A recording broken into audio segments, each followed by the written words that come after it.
का महीना था। कड़ाके की सर्दी पड़ रही थी। गांव के सारे लोग या तो सो गए थे या ठंड की वजह से अपने अपने घरों में दुबके हुए थे। गांव की सीमा पर एक छोटी सी झोपड़ी में एक छोटा सा चिराग जल रहा था। उस झोपड़ी में कमला मरणासन स्थिति में एक फटे हुए चीथड़े पर लेटी थी। उसके सामने उसकी 4 बेटियां सरला, अनीता, आरती और गुंजन भरी आंखें लिए ठंड से ठिठुरते हुए बैठी थी। सबसे बड़ी बेटी सरला की गोद में उसकी 5वीं नवजात बेटी अनु थी। बेटी, मेरा वक्त भी आ गया है। नहीं माँ, ऐसा मत बोलो। बाबा भी चले गए और अब तुम भी हमें छोड़कर चली जाओगी तो हमारा क्या होगा माँ? कमला कुछ न बोल सकी। उसकी आंखों से आंसुओं की धार बह निकली और फिर जिसका डर था वही हुआ। वो अपने पीछे 5 बेसहारा लड़कियों को छोड़कर इस दुनिया से चल बसी। गांव के कुछ दयालु लोगों ने बच्चियों को बेसहारा जानकर कमला का अंतिम संस्कार कर दिया। अभी कमला को इस संसार से गए 1 दिन भी नहीं हुआ था कि गांव का बनिया सुखीलाल वहां धमका। वो सरला से बोला, रे छोरी, चल मेरी रकम वापस कर जो तेरी माँ ने तेरे बाप के क्रियाकर्म के लिए ली थी। सेठ जी, घर में एक फूटी कौड़ी भी नहीं है। माँ का अंतिम संस्कार भी मोहल्ले वालों की दया पर हुआ है। रे, मेरे पैसे निकाल, नहीं तो अभी के अभी ये घर खाली कर। ना जाने कहां कहां से चले आते हैं यहाँ मरने के लिए। सुखीलाल की नजर बहुत पहले से उनके घर पर थी और आज उन्हें बेसहारा जानकर वो उनसे घर खाली करवाने आया था। दुष्ट बनिए ने उन बच्चों पर जरा भी दया नहीं दिखाई और उन्हें घर से बाहर निकाल दिया। घर से निकलकर बच्चियां दिन भर गांव के बरगद के पेड़ के नीचे बैठी रहीं। सुबह से उनके पेट में अन्न का एक दाना भी नहीं गया था। सरला, अनीता, आरती और गुंजन ने तो किसी तरह खुद पर काबू रखा था, मगर छोटी अनु का भूख के मारे बुरा हाल हो रहा था और वो लगातार रोई जा रही थी। आखिरकार सरला से उसका रोना न देखा गया। वो गांव के घर पर गई। अम्मा, ओ अम्मा, थोड़ा सा दूध दे दो अम्मा, मेरी बहन सुबह से भूखी है। घर से एक औरत निकली और बोली, क्या है रे, हम गांव वालों ने तुम्हारा ठेका ले रखा है क्या? पहले तुम्हारी माँ का क्रियाकर्म करो और फिर तुम लोगों का पेट पालो। तभी उस औरत का पति बाहर निकला और बोला, अरे क्यों डांट रही हो गरीब को, दे दो ना थोड़ा सा दूध। देखो जी, आज तो दे देती हूँ इसे दूध, मगर इससे कह दो कि दोबारा यहाँ नजर भी ना आए। सरला कुछ न बोली, बस दूध लेकर वहां से चली आई और भूखी अनु को पिलाया। ऐसे कब तक चलेगा? यहाँ रहकर मरने से अच्छा है कि शहर चलकर कोई काम खोजा जाए। फिर अगले ही दिन सरला अपनी बहनों को लेकर शहर चल पड़ी। शहर पहुंचकर उसने काम खोजना शुरू किया। उसकी उम्र महज 13 साल की थी, इस वजह से उसे कोई काम नहीं दे रहा था। बहुत देर भटकने के बाद वो एक जगह पहुंची जहां कोई बड़ी इमारत बन रही थी। वहां मजदूरों की बहुत किल्लत थी, इसलिए वहां के ठेकेदार ने सरला को भी काम पर रख लिया। अब सरला दिन भर छोटी अनु को अपनी पीठ पर बांधकर वहां काम करती रहती और उसकी बहनें वहीं पास में खेला करती थी। रात को सब बहनें फुटपाथ पर ठंड में ठिठुरते हुए सो जाती थी। एक सुबह जब सरला काम पर जाने को तैयार हुई और उसने अनु को उठाया तो देखा कि अनु का शरीर बुरी तरह तप रहा है। सरला घबरा गई। दीदी, अनु को कल रात से ही बुखार है। आप थक कर सो रही थी, इसलिए मैंने आपको उठाया नहीं। आज आप काम पर मत जाओ दीदी। आरती की बात मानकर सरला उस दिन काम पर नहीं गई। जी तोड़ मेहनत के बाद उसने जो कुछ थोड़े से पैसे बचाए थे उनसे उस दिन अपनी बहनों के लिए खाना और अनु के लिए दवाई ली। शाम तक वो अनु को गोद में लिए बैठी रही। अगले दिन जब वो काम पर गई तो ठेकेदार उसे देखते ही गरज पड़ा। क्यों रे, तू कहीं की कलेक्टर है क्या? तेरा जब मन करेगा तो काम पर आएगी और जब मन करेगा तब छुट्टी ले लेगी। मजदूरों की किल्लत है, इसलिए इस बार तुझे छोड़ देता हूँ, लेकिन अगली बार इस तरह से किया तो दोबारा यहाँ मत आना। ना जाने कहाँ कहाँ से आ जाते हैं ये गंवार लोग, इनको काम भी दो और इनके नखरे भी झेलो। ठेकेदार की बात सरला को चुभ गई। दे दो जितने ताने देने हैं, लेकिन आज मैंने भी फैसला कर लिया है। कलेक्टर कहा है ना, अब कलेक्टर बनकर नहीं दिखाया तो मेरा नाम भी सरला नहीं। ठेकेदार की कही एक बात ने जैसे सरला के जीवन की दिशा ही बदल दी। उसने अब न सिर्फ खुद पढ़ने का फैसला किया बल्कि अपनी बहनों को भी पढ़ाने का फैसला किया। अगले दिन वो आरती, अनीता और गुंजन को लेकर शहर के सरकारी स्कूल में गई। लो, यहाँ साइन कर दो। आता है ना साइन करना? क्यों नहीं, मैं अपने गांव में 5वीं कक्षा तक पढ़ी हूँ। तो सिर्फ अपनी बहनों का ही दाखिल क्यों करवा रही हो? तुम्हारी भी तो अभी पढ़ने की उम्र है। पढ़ना तो मैं भी चाहती हूँ सर, और मैंने अपने लिए किताबें भी खरीद ली हैं, मगर अपनी बहनों की जरूरत के लिए मुझे काम भी करना है ना। माता पिता के बाद इनकी सारी जिम्मेदारी तो अब मेरे ऊपर है, लेकिन मैं पढ़ाई जरूर करूंगी सर। हो सकता है थोड़ा समय लगे। प्रिंसिपल सरला की लगन और उसकी बातों से बहुत प्रभावित हुए। उन्होंने कहा, देखो बेटी, सरकार ने तुम जैसे कामकाज बच्चियों के लिए रात के स्कूल शुरू किए हैं। इस स्कूल में रात को क्लास लगती है, तुम चाहो तो रात को यहाँ आ सकती हो। प्रिंसिपल सर की बात में सरला को आशा की एक किरण दिखाई दी। जी सर, मैं जरूर आऊंगी। इस तरह सरला और उसकी बहनों की पढ़ाई फिर से शुरू हुई। शुरू में सरला को दिन भर थकने के बाद रात को विद्यालय जाने में बहुत दिक्कत आती थी, मगर उसने उम्मीद का दामन नहीं छोड़ा। लेकिन सरला की पढ़ाई की राह इतनी आसान नहीं थी। एक तो दिन भर काम करना, फिर स्कूल जाना। वो चाह कर भी पढ़ाई पर अपना ध्यान नहीं दे पा रही थी। इसका नतीजा ये हुआ कि अपनी पहली तिमाही परीक्षा में वो फेल हो गई। फिर भी उसने पढ़ाई जारी रखी, लेकिन पढ़ाई जारी रखने में और उस पर ध्यान देने में बहुत फर्क होता है। ठीक से पढ़ाई न कर पाने के कारण वो बार बार फेल होती रही। नौबत यहाँ तक आ गई कि फेल होते होते वो अनीता की कक्षा में आ गई। एक दिन प्रिंसिपल ने उसे बुलाया और कहा, सरला, अगर इस तरह से पढ़ाई करोगी तो तुम छठी कक्षा में ही रह जाओगी। कलेक्टर बनना तो दूर की बात है। देखो, तुम्हारी बहन अनीता भी अब तुम्हारी कक्षा में आ गई है। मैं क्या करूं सर? अगर मेरे अकेले की बात होती तो मैं सिर्फ पढ़ाई पर ध्यान देती, मगर यहाँ मुझे अपने साथ साथ अपनी 4 छोटी बहनों का भी ध्यान रखना है। मुझे तो लगता है कि मैं पढ़ाई छोड़ ही दूं। इतनी जल्दी हार नहीं मानते बेटा। भगवान मुसीबत भी उन्हीं को देता है जो इसे झेलने की ताकत रखते हैं। दुनिया में ऐसा कोई इंसान नहीं है जिसके जीवन में समस्या नहीं है, और दुनिया में ऐसी कोई समस्या नहीं है जिसका हल नहीं निकाला जा सके। प्रिंसिपल सर की बातें सुनकर सरला का हौसला बढ़ा। तो सर आप ही बताइए, मैं पढ़ाई और काम दोनों एक साथ कैसे संभालूं? सबसे पहले तो तुम्हें पढ़ाई का एक रूटीन बनाना पड़ेगा। उसी रूटीन के हिसाब से तुम्हें ध्यान लगाकर पढ़ाई करना है। पढ़ाई में कहीं कोई दिक्कत आए तो तुम बेझिझक पूछो। अब तो अनीता भी तुम्हारी ही कक्षा में है, तुम उससे मदद ले सकती हो, और मुझसे कभी भी किसी चीज की जरूरत हो तो बेझिझक कहना। मैं हर वक्त तुम्हारी मदद को तैयार हूँ। पढ़ाई से हार मानकर सरला ने प्रिंसिपल सर की बात मानकर एक बार फिर से जी जान से पढ़ाई में लग गई। वो पहले सुबह उठकर 2 घंटे पढ़ती, फिर काम पर चली जाती। काम से लौटने के बाद 1 घंटे घर पर आराम करने के बाद वो फिर अपने स्कूल जाती थी। इस तरह रूटीन बनाकर पढ़ने से उसे काम, पढ़ाई और आराम करने का पूरा समय मिल जाता था। धीरे धीरे उसे इसमें मजा आने लगा। इस तरह उसने रात के स्कूल से ही 12वीं तक की पढ़ाई पूरी कर ली।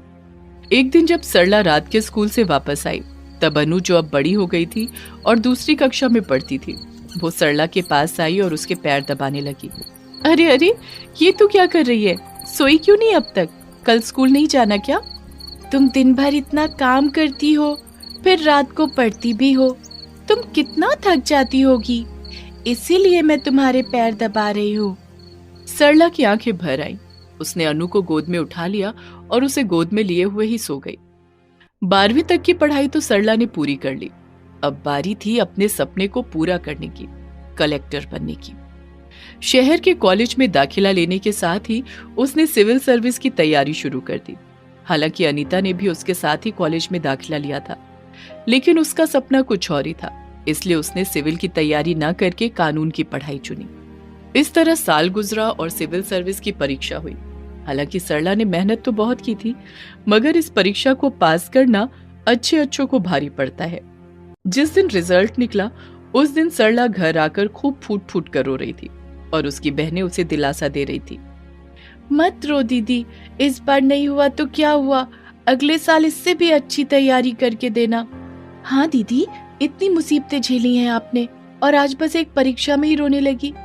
मेरी दीदी तो ऐसी ना थी। सरला दुखी तो थी, मगर अपनी बहनों पर आज उसे बहुत गर्व भी हो रहा था। देखो तो इन्हें, आज मेरी बहनें सचमुच बड़ी हो गई हैं। फिर अपनी सब बहनों को अपने सीने से लगाते हुए सरला बोली, नहीं रोएगी, तुम्हारी दीदी कभी नहीं रोएगी। अरे, जिसके पास इतना प्यार करने वाली बहनें हो, वो भला क्यों रोएगी? इस पर ना हुआ तो ना सही, मैं फिर से अगली बार खड़ी होंगी और इम्तिहान दूंगी। तब भी नहीं हुआ तो तीसरी बार दूंगी। मैं भी देखती हूँ कि अब किस्मत का जोर चलता है या मेरी मेहनत का। और इस तरह सरला अपनी बहनों के लिए फिर से जीवन के संघर्ष में कूद पड़ी। अगले साल फिर से परीक्षा हुई और इस बार भी सरला का चयन नहीं हुआ।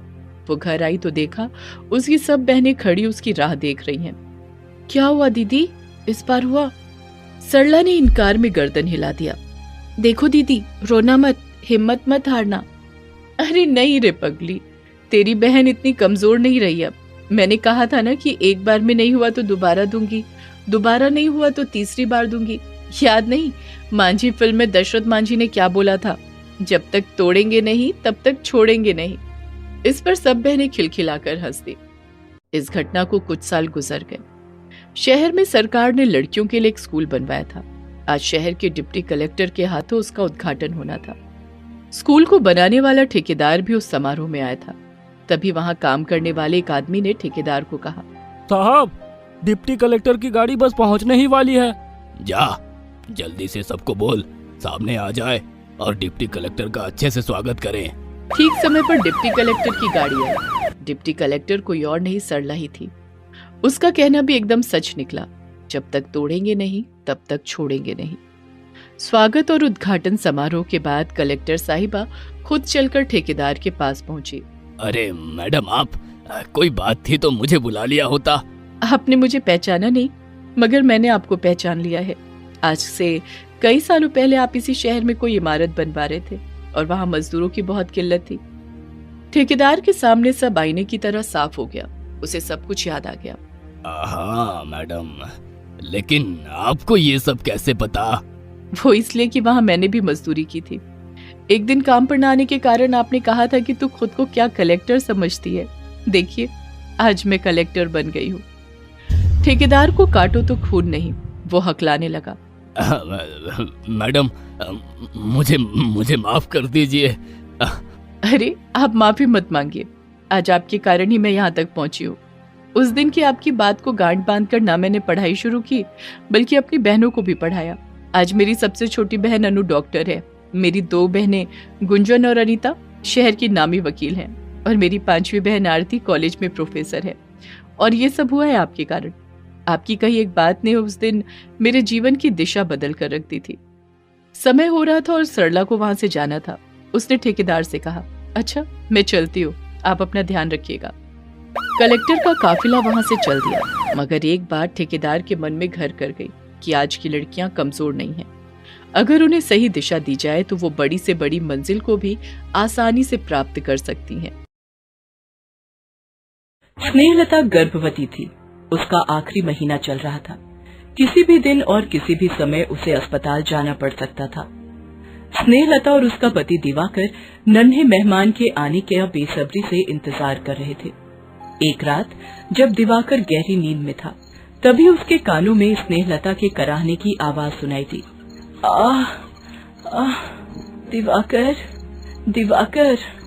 दिवाकर बिस्तर पर तुरंत उठकर बैठ गया। क्या हुआ स्नेहलता? दिवाकर, पेट में बहुत दर्द हो रहा है। जल्दी से डॉक्टर के पास मुझे ले चलो। दिवाकर ने गाड़ी निकाली और अस्पताल की ओर चल पड़ा। उसके घर से अस्पताल की दूरी 15 किलोमीटर के करीब थी। रात काफी हो चुकी थी, इसलिए सड़कें लगभग सुनसान थी। वो धीरे धीरे कार लेकर अस्पताल की ओर बढ़ रहा था। तभी उसकी एक नजर एक आदमी पर पड़ी, जो हाथ के इशारे से गाड़ी रोकने के लिए कह रहा था। भाई साहब, गाड़ी रोकिए भाई साहब। दिवाकर ने देखा कि एक आदमी अपनी गर्भवती पत्नी के साथ रास्ते के किनारे खड़ा है। उसने अपनी कार उसके पास जाकर रोक दी। भाई साहब, ये मेरी पत्नी है, इसे प्रसव पीड़ा हो रही है। मुझे इसे लेकर अस्पताल जाना है, लेकिन देखिए ना, कोई हमें लिफ्ट ही नहीं दे रहा है। प्लीज हमें अस्पताल पहुंचा दीजिए ना। अरे हाँ, क्यों नहीं, आइए बैठिए, मैं भी अस्पताल ही जा रहा हूँ। मेरी पत्नी का भी यही हाल है। वो दोनों दिवाकर की कार में बैठ गए। अभी मुश्किल से दिवाकर 3 किलोमीटर भी नहीं गया था कि उस आदमी ने अपनी कमर से पिस्तौल निकाली और दिवाकर की कनपटी पर लगा दिया। रोको, गाड़ी रोको। अरे ये क्या कर रहे हैं आप पागल तो नहीं हो गए? चुपचाप गाड़ी से उतरो और इसकी चाबी हमारे हवाले कर दो। क्यों कर दूं तुम्हारे हवाले? हाँ, तुम सवाल बहुत करते हो। सुनो, हमारे पास इतना टाइम नहीं है कि तुम्हारे सवाल का जवाब दें। चलो, चाबी निकालो और अपनी पत्नी के साथ उतरो गाड़ी से। दिवाकर, ये लोग कौन है? वे दोनों पति पत्नी लुटेरे थे, जो रात के अंधेरे में लोगों से उसकी कार या मोटरसाइकिल लूटा करते थे और फिर उन्हें चोर बाजार में बेच देते थे। रास्ते से गुजरने वाले लोग उनके झांसे में इसलिए आ जाते थे कि वो बताता था कि उसकी पत्नी गर्भवती है, लेकिन ऐसा था नहीं। वो औरत अपने कपड़े के नीचे कोई तकिया या कुछ और लगा लेती, जिससे लोगों को उसका पेट फूला लगता और वे समझते कि वो गर्भवती है। दिवाकर और स्नेहलता कार से उतर गए। तुम लोग ये ठीक नहीं कर रहे हो। ये तो लोगों के विश्वास का खून है। ओ भाई, ज्यादा लेक्चर मत दो। इधर स्नेहलता का दर्द बढ़ता जा रहा था। वो बार बार कराही जा रही थी। उसका दर्द दिवाकर से देखा नहीं जा रहा था, इसलिए वो उस लुटेरे से भिड़ गया। देखो, मेरी पत्नी की हालत बिगड़ रही है। मुझे इसे लेकर अस्पताल पहुंचना जरूरी है। मुझे जाने दो। दिवाकर की इस बात पर उस आदमी के साथ जो औरत थी, उसने गुस्से में स्नेहलता को एक लात जोर से मारी। वो बेचारी चीख पड़ी, ओए, अपने पति को बोल कार की चाबी हमारे हवाले कर दे, नहीं तो तू अस्पताल नहीं जा सकेगी। स्नेहलता और भी जोर से कराह रही थी। अब तो दिवाकर का गुस्सा भड़क गया। उसने उस आदमी को धक्का मारकर स्नेहलता के पास जाने की कोशिश की, लेकिन उस आदमी ने उसके पेट में गोली मार दी। उसके बाद उन दोनों ने दिवाकर के हाथ से चाबी छीनी और उसकी कार लेकर भाग गए। दिवाकर के पेट से खून निकल रहा था, फिर भी उसने स्नेहलता को अपनी गोद में उठाया और अस्पताल की ओर भागा, लेकिन उसकी हिम्मत जवाब दे रही थी। तभी उसकी नजर एक झोपड़ी पर गई। वो स्नेहलता को लेकर उस झोपड़ी में गया और उसका दरवाजा खटखटाने लगा। दरवाजा एक बूढ़ी औरत जिनका नाम कौशल्या था, उन्होंने खोला। कौन है आप लोग? और ये चोट कैसे लगी आपको? इससे तो बहुत खून निकल रहा है। दिवाकर ने सारी बात कौशल्या को बताई और उसने दम तोड़ दिया। हे भगवान, ये तो मर गया। तभी स्नेहलता फिर से कराहने लगी, दिवाकर। अब उसकी प्रसव पीड़ा बहुत बढ़ गई थी। कौशल्या ने उसे बोला, बेटी सब ठीक होगा, तू फिक्र मत कर। कौशल्या ने अपने पड़ोसियों की मदद से उसे अस्पताल पहुंचाया। अस्पताल में स्नेहलता ने 2 छोटी छोटी बच्चियों को जन्म दिया और अपनी दोनों छोटी बच्चियों को रोता छोड़कर वो भी चल बसी। हे ईश्वर, क्या किस्मत लेकर आपने इन दोनों बच्चियों को भेजा है। इनके माता और पिता दोनों के दोनों अब नहीं है इस दुनिया में। किसके भरोसे ये बच्चियां पलेंगी अब? दोनों बच्चियां बहुत रो रही थीं। कौशल्या से उनका रोना नहीं देखा गया और वो उन्हें घर ले आई। 60 साल की कौशल्या का अपना कोई नहीं था। 5 साल पहले उसके पति की मौत हो गई थी। उसकी कोई औलाद भी नहीं थी। वो सब्जियां बेचकर अपना गुजारा करती थी। तुम दोनों आज से मेरी बेटी हो। आज से तुम्हारी सारी जिम्मेदारी मेरी। तुम्हारा नाम दुर्गा और तुम लक्ष्मी। 60 साल की कौशल्या उनका पालन पोषण करने लगी। हालांकि वो थक जाती थी, लेकिन दोनों बच्चियों की पूरी देखभाल करती। धीरे धीरे समय बीतता गया। दोनों बच्चियां अब 10 साल की हो गई थीं। वो पढ़ाई भी करती और कौशल्या की मदद भी। एक दिन उन्होंने अपनी झोपड़ी के पीछे एक आम का पेड़ देखा। अम्मा, ये आम का पेड़ किसका है? क्या इस पर आम नहीं आते? ये आम का पेड़ तुम्हारे दादाजी ने लगाया था। जब तक वो जिंदा थे, इसकी खूब देखभाल करते थे। उनके जाने के बाद मैंने भी इसकी देखभाल की, लेकिन इस पर कभी फल नहीं आए। अम्मा, क्यों नहीं आए फल? वो तो पता नहीं। अम्मा, हम लोग इसकी और भी अच्छे से देखभाल करेंगे, कभी न कभी तो इस पर फल आएंगे ही। समय और भी तेज गति से बीतता चला गया। दुर्गा और लक्ष्मी अब 20 साल की हो गई थी। कौशल्या बहुत बूढ़ी हो गई थी। वो ठीक से चल फिर भी नहीं पाती थी। दोनों बहनें ही उनकी देखभाल करती और वही सब्जियों को बाजार में बेचती। सब्जी ले लो, सब्जी, ताजी ताजी सब्जी, घिया ले लो, कद्दू ले लो, मटर ले लो, आलू ले लो। वो सब्जियां बेच तो रही थी, लेकिन उनकी आमदनी ज्यादा नहीं थी, क्योंकि उनके पास जगह बहुत ही थोड़ी सी थी और उस थोड़ी सी जगह में जितनी सब्जियां होती वो उगाती। हालांकि वो आम के पेड़ की खूब देखभाल भी करती, खाद पानी डालती, कीड़ों की दवा देती, लेकिन उस पर कभी फल आए ही नहीं। लेकिन एक सुबह जब लक्ष्मी और दुर्गा की नजर आम के पेड़ पर गई तो वे चौंक गई। उन्होंने देखा कि आम के पेड़ पर कुछ फल आए हैं। अम्मा, अम्मा, वो ये बात अपनी अम्मा को बताना चाह रही थी। वे भागकर अंदर गई तो उसने देखा कि अम्मा तो बेहोश पड़ी है। अम्मा, अम्मा, क्या हुआ अम्मा? उठो ना अम्मा। दोनों बहन उनकी हालत देखकर बहुत डर गईं। दोनों किसी तरह उन्हें अस्पताल ले गईं। देखो, आपकी अम्मा को हार्ट अटैक आया है, इनका ऑपरेशन करना होगा, 3 लाख रुपए खर्च होंगे। 3 लाख? उन्हें समझ नहीं आ रहा था कि इतने पैसों का इंतजाम कहाँ से होगा। इन सब के बीच में वे अपने आम के पेड़ों के फल के बारे में भूल गई थीं। दोनों बहनें पैसों के जुगाड़ में लगी थीं। तभी एक दिन फिर से उनकी नजर अपने आम के पेड़ पर गई। पूरा पेड़ आम के फल से भर गया था। उन फलों को देखकर उनकी आंखों में चमक आ गई। दुर्गा, क्यों ना हम आम के सारे फलों को बेच दें? इससे जरूर हमें अच्छे खासे पैसे मिल जाएंगे। उन्होंने एक व्यापारी से बात की। व्यापारी उनके घर पर आया और आम के फल का स्वाद चखा। उन आमों का स्वाद अद्भुत था। व्यापारी ने जैसे ही उसे अपने मुंह में लिया, ये सचमुच बहुत ही स्वादिष्ट है। मैंने ऐसे आम कभी नहीं खाए। मैं पेड़ के सारे आम के 4 लाख रुपए दूंगा। आपको मंजूर है? लक्ष्मी और दुर्गा के लिए और क्या चाहिए था। उन्होंने सारे फल बेच दिए और अम्मा का इलाज करवाया। अम्मा पूरी तरह ठीक होकर आ गई। उन्होंने बाकी के पैसों से और भी आम के पेड़ लगाए और उनकी भी देखभाल पूरी मेहनत से की।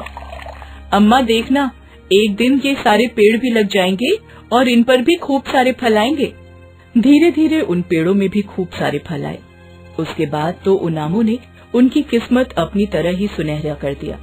कल तक झोपड़ी में रहने वाली और दुखों में अपना जीवन बिताने वाली अम्मा की उन अनाथ बेटियों ने आम के व्यापार से न सिर्फ पक्का घर बनवाया, बल्कि आम के अचार की फैक्ट्री की शुरुआत भी की, जिससे कई लोगों को रोजगार मिला और वे दूसरों के लिए प्रेरणा का स्रोत बनी।